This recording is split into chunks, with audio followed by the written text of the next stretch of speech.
In the uncertain winter of late 1944, with the end of war close yet frustratingly distant, a stream of well-dressed men and women filed through the front door of a drab brownstone building in downtown Washington, D.C.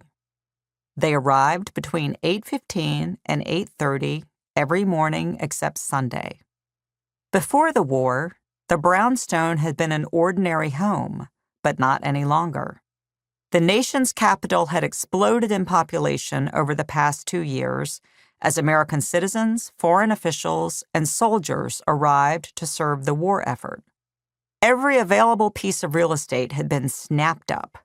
Barracks-like temporary buildings dotted the capital's green spaces. There were Quonset huts near the reflecting pool, even a government office in an old roller skating rink. Near the mall, members of America's diplomatic and military corps labored in hulking, drafty offices through which messenger boys rode on bicycles. On E Street in Foggy Bottom, on an elevated patch of land near the Christian Heinrich Brewing Company, another ragged cluster of buildings was shaping up as the heart of the country's espionage establishment. The brownstone was unmarked, anonymous by design. Bundled against the winter weather, each person entering the building arrived bearing a unique paper card. Inscribed on the small card was a false name, the letter W, and a number.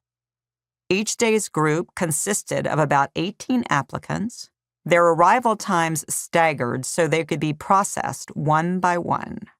Most had no idea what lay in store, but they knew why they had come.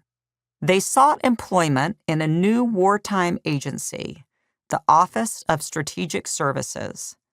They were applying to be spies. Depending on who, if anyone, had briefed them, applicants might have been told to expect a series of tests during a day that would be interesting and profitable as well as strenuous. Upon arrival, they were told to present their cards to the clerk on duty.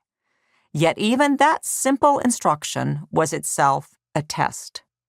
At desks inside the foyer sat 2 officials, neither of whom made any effort to greet newcomers warmly or at all.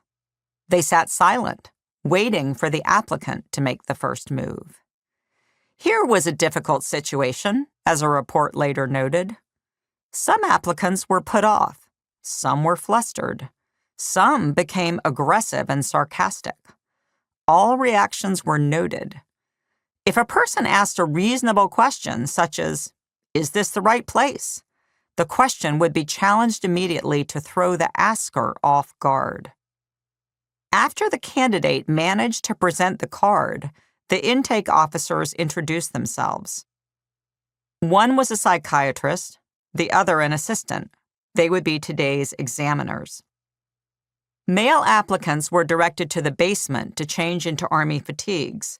The aim was to make each man appear equal before his peers, so nothing would be known of his job, his social class, his military rank, his role in what might be called real life. He would come before the group naked, as it were, shorn of insignia or ego support. He must try to prove his ability to work with others and his capacity for leadership, if he had any. Women were taken to another room to remove coats and hats. Since the women were, well, women, no further equalization was thought to be needed.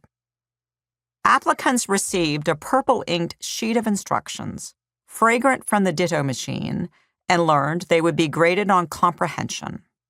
The instructions were intentionally vague. The psychiatrist wanted to see how recruits reacted to confusion.